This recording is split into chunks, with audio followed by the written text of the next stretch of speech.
mulai pembelajaran, Ibu minta satu orang untuk pimpin kita dalam doa.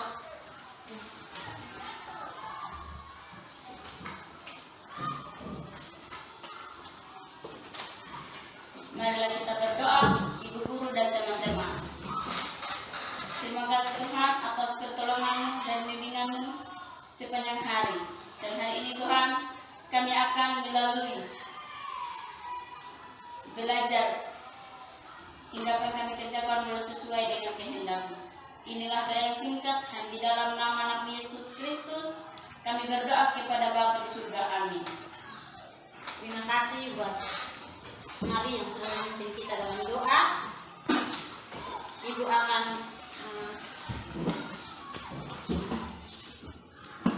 cek kehadiran siswa. Anastasia Jalango. Ada Bu. Justina Jamanuna. Ada Bu. Oke, baik, hari ini kita akan masuk dalam pembelajaran kita. Hari ini kita berbicara tentang sel. Dan di sini ada tujuan-tujuan yang harus kita capai. Yang pertama yaitu peserta didik mengikuti pembelajaran ini dengan model pembelajaran yaitu PBL.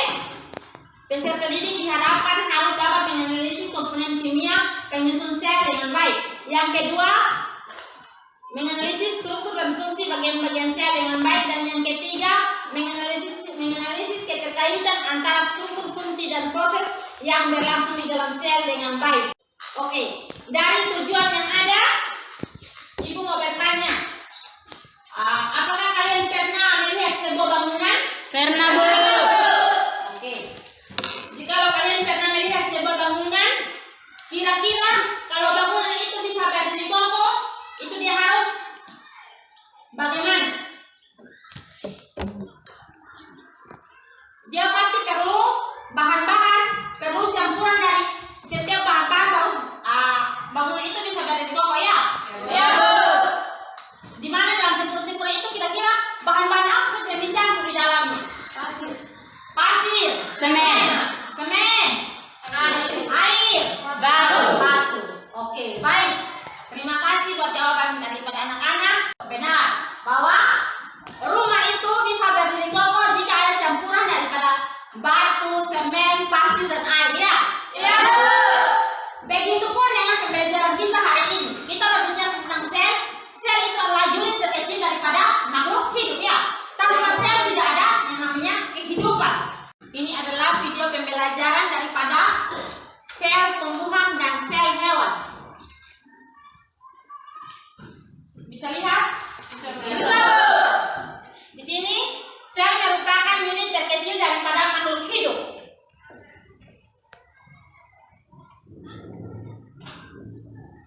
Berdasarkan adanya tidaknya membran, sel dibedakan menjadi dua. Ada sel prokaryotik dan sel eukaryotik. Di mana sel prokaryotik itu adalah sel yang belum memiliki membran inti, sedangkan sel eukaryotik adalah sel yang telah memiliki membran inti.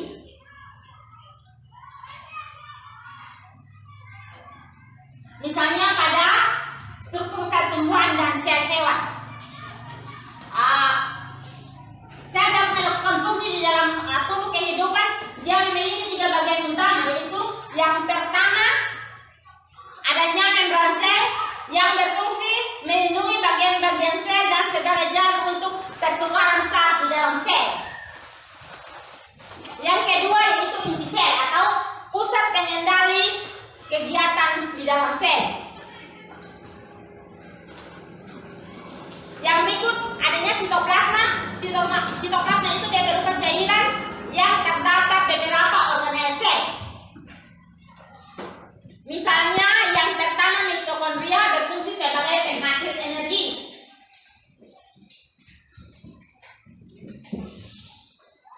Yang kedua retikulum endoplasma, yang itu menghasilkan dan mengirim protein ke bagian sel yang membutuhkannya. Dan retikulum endoplasma ini dibagi dua, yaitu retikulum endoplasma kasar dan halus. Yang berikut ribosom sebagai tempat respirasi sintesis protein. Yang berikut paling Golgi sebagai tempat ekspresi sel. Yang berikut lisosom merupakan organ pencernaan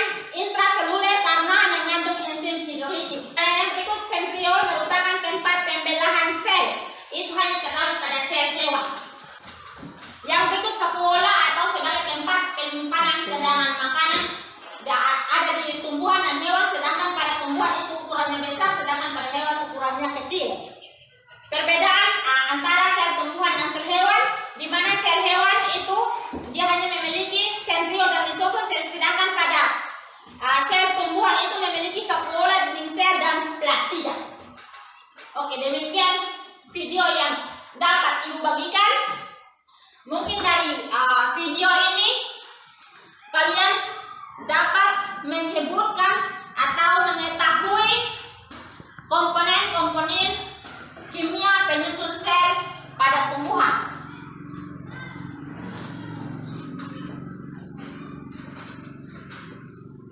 Oke, kita akan masuk dalam diskusi kelompok.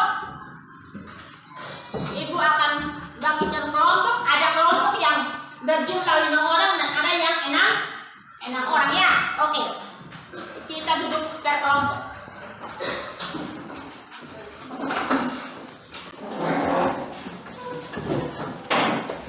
Ibu akan mengingat NKPD.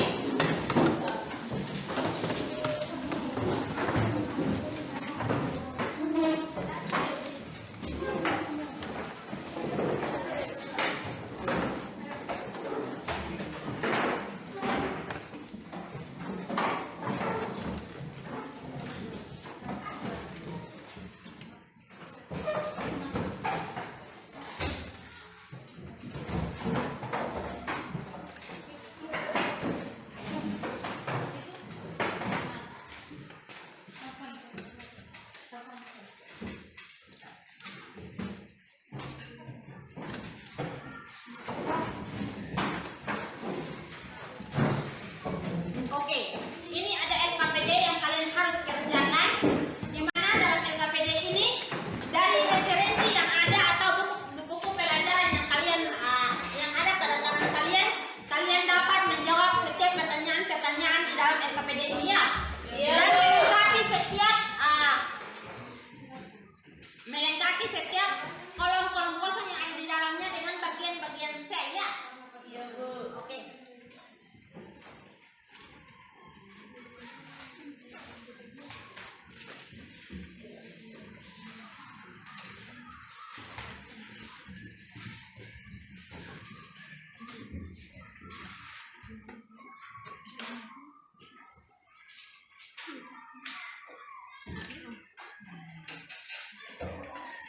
Oke, NKPD-nya semua sudah dapat? Iya. Oke, sekarang kerjakan. Ibu beri waktu 15 menit ya? Iya. 15 menit kalian kerjakan. Dan setelah itu kita akan mempresentasikan ya? Iya, Bu.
diskusi kami. 1.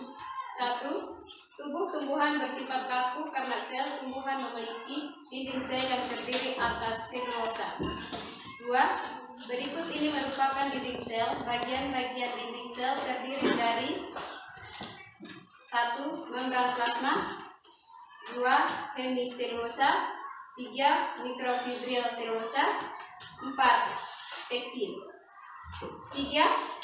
Membran sel adalah membran semipermeabel pada sel yang mengelilingi dan membungkus isi sitoplasma dan nukleoplasma. Bagian-bagian membran sel: A. Lipid bilayar, B. Protein transport, C. Rantai karbohidrat, D.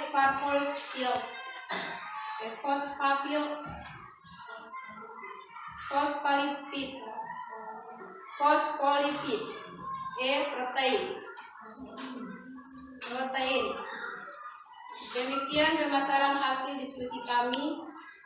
Sekian dan terima kasih. Kami akan membuka sesi tanya jawab dari teman-teman kelompok lain yang ingin bertanya, memberikan masukan, usul, saran. Kami beri kesempatan.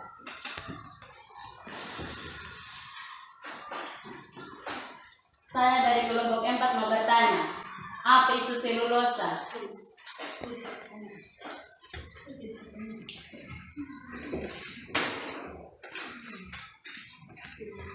Kelompok Yang mana lagi?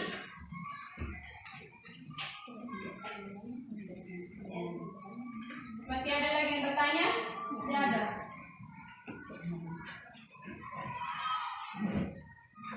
Saya mau bertanya dari kelompok 5. Selain selulosa, apakah ada unsur lain sebutkan?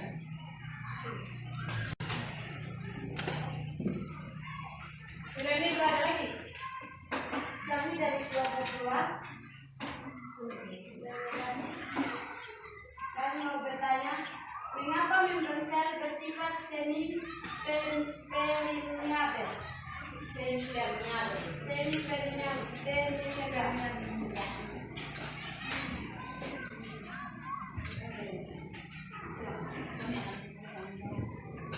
Kami akan menjawab. 1. Selulosa adalah komponen struktural utama dinding sel dari tanaman hijau. 2. Unsur lain selain selulosa adalah pektin, hemiselulosa, dan lignin. 3. Membran sel bersifat semi-permeabel, artinya hanya dapat diawali oleh zat cair berupa air yang masuk ke dalam tubuh. Demikian sesi tanya jawab. Kami kembalikan kepada Ibu untuk memberi masukan untuk hasil diskusi kami. Terima kasih. Oke. Kita beri aplaus dulu kepada kelompok 1 yang telah mempresentasikan hasil diskusi mereka. Oke. Tadi dari pertanyaan yang ada di situ mereka bertanya apa itu selulosa. Ya.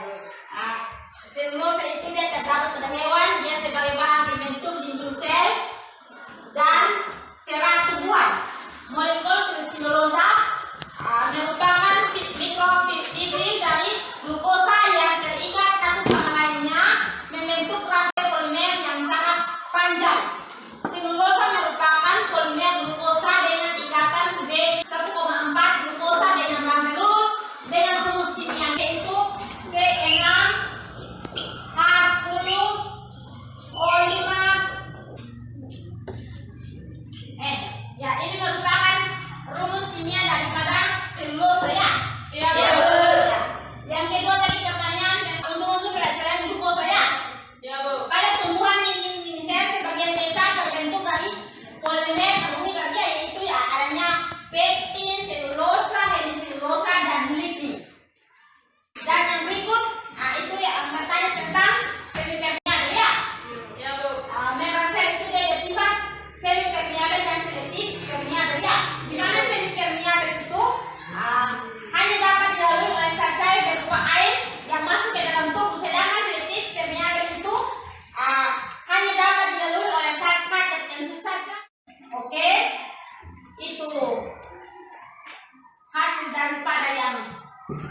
dapatkan dari diskusi kita hari ini. Oke, kita akan masuk dalam kegiatan bentuk kita.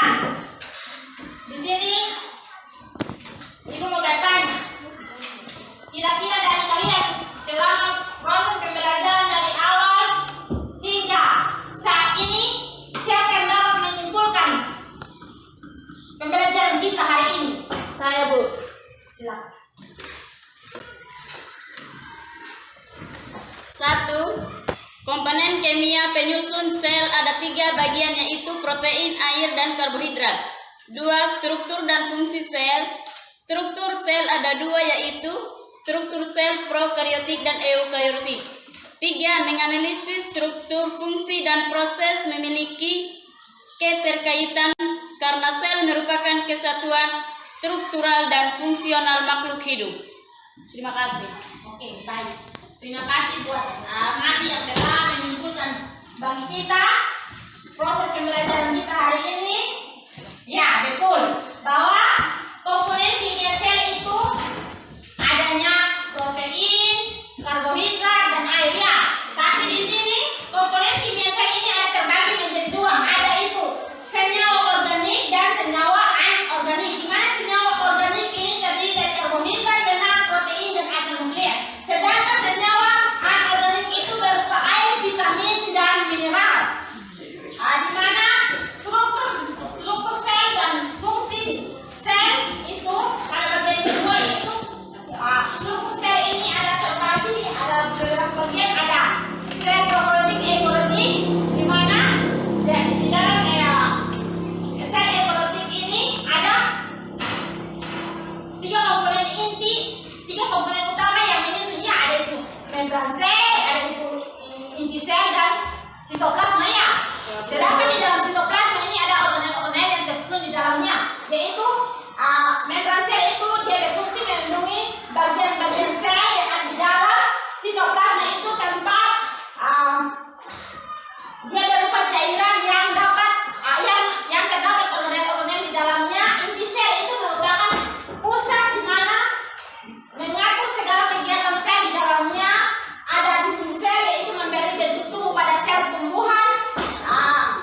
Ada badan Golgi sebagai tempat ekspresi, ada lisosom sebagai organ pencernaan intraseluler, mitokondria sebagai penghasil energi berupa ATP, ada ribosom sebagai tempat sintesis protein, ada plastida yaitu di mana dapat memberi warna pada tumbuhan hijau. Yang berikut ada sentriol, tempat pembentukan sel, tempat di mana sebagai tempat pembedahan sel yang itu hanya ada pada sel hewan saja, sedangkan pada sel tumbuhan tidak ada ya. Ada vakuola sebagai tempat penyimpanan cadangan makan. Vakuola itu ada pada sel hewan dan sel tumbuhan, tetapi pada sel hewan itu bentuknya kecil, sedangkan pada sel tumbuhan itu bentuknya besar. Oke, yang ketiga yaitu keterkaitan antara struktur, fungsi, dan sel itu adalah unit struktural dan fungsional daripada makhluk hidup ya. Bahwa dia itu tersusun dari organel-organel di dalamnya, dan organel-organel ini dapat melakukan fungsinya masing-masing ya. Dari pengertian bahwa sel itu adalah unit struktural dan fungsional, maka proses kehidupan organisme itu dapat berlangsung secara baik di dalam makhluk hidup kita ya. Makhluk hidup ya terbentuk daripada sel ya. Atau tidak terbentuk dari apa? Pasti dari sel ya. Oke, mungkin itu yang dapat kita simpulkan. Kita akan melakukan uji tes. Jadi kalian kembali duduk seperti ini. Mulai ya. Itu berlaku dulu dengan bagi kita untuk mengerjakannya.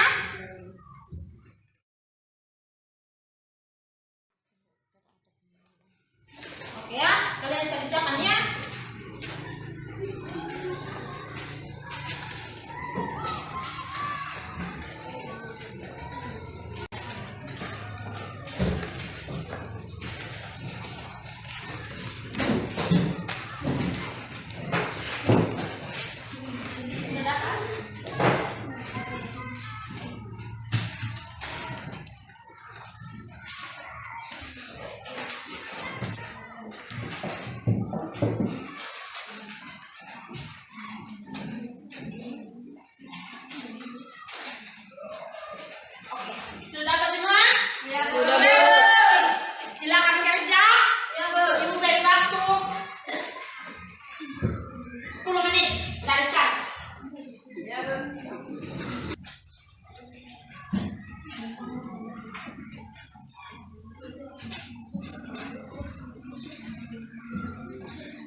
Kerja masing-masing yang bertanya ya. Iya, Masing-masing dia punya jawaban sendiri. Ya, Bu. Jangan nyontek kiri nyontek kanan. Ya, Bu.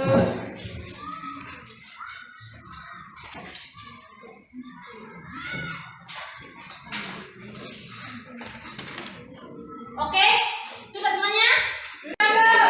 Oke, silakan kumpul satu orang dalam kumpulan kita. Aku tik, dalam kumpul. Ya, Bu.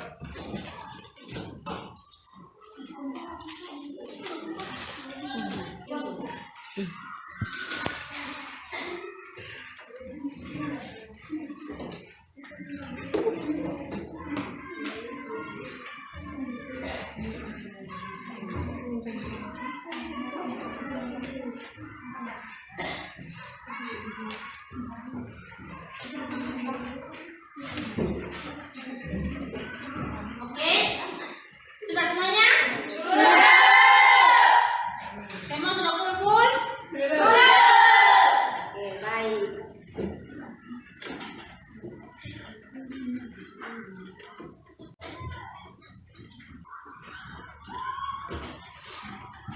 Baik, kita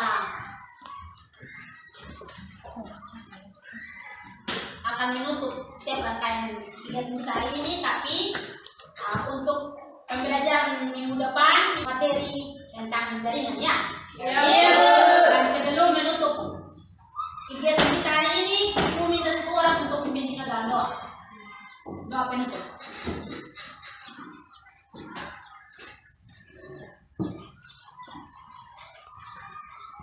Guru dan teman-teman, marilah kita berdoa. Bila berada surga, terima kasih Bapak atas kehidupan kami dari awal pelajaran kami hingga pada akhir. Sekarang lagi ya Bapak, kami anak-anakmu mau keluar ya Bapak, mau istirahat. Kiranya Engkau jaga lindungi kami di lingkungan pendidikan ini. Terima kasih Tuhan. Ini doa yang singkat hanya dalam nama Anak Yesus Kristus kami berdoa kepada Allah Subhanahu. Terima kasih buat Aki yang telah menuntut kita dengan doa, dan selamat siang untuk kita semua.